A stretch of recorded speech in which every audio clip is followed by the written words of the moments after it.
ધાંગધ્રા એલસીબીનો મોટો દરોડો 9.32 લાખનો અંગ્રેજી દારૂ જપ્ત કર્યો, એકને ઝડપી પાડ્યો। સુરેન્દ્રનગર જિલ્લામાં પ્રોહિબિશન કાયદાના અમલ માટે પોલીસ દ્વારા સતત કડક કાર્યવાહી કરવામાં આવી રહી છે, ત્યારે ધાંગધ્રા તાલુકામાં લોકલ ક્રાઇમ બ્રાન્ચ દ્વારા મોટી સફળતા મળી છે। મળતી માહિતી મુજબ ધાંગધ્રા પોલીસ સ્ટેશન વિસ્તારમાં આવેલા કુડા ચોકડી પાસે સ્ટોન પાર્ક રોડ પરથી એલસીબી ટીમે ચોક્કસ બાતમીના આધારે દરોડો પાડી એક વેગનાર કારમાંથી ગેરકાયદેસર અંગ્રેજી દારૂનો જથ્થો ઝડપી પાડ્યો છે। પોલીસે ગાડીમાંથી કુલ 2448 નંગ અંગ્રેજી દારૂની નાની બોટલો, જેની કિંમત અંદાજે 5,32,128 જપ્ત કરી છે। ઉપરાંત ઉપયોગમાં લેવાયેલી વેગનાર કાર, જેની કિંમત રૂપિયા 4 લાખ સાથે કુલ 9,32,128નો મુદ્દામાલ કબજે લેવામાં આવ્યો છે।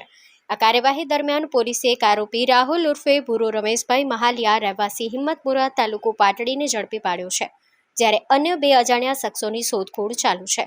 સ્ટોરી રિપોર્ટ દિનેશ ગામવા સાથે ઋતુલકુમાર ધામેચા, ધાંગધ્રા।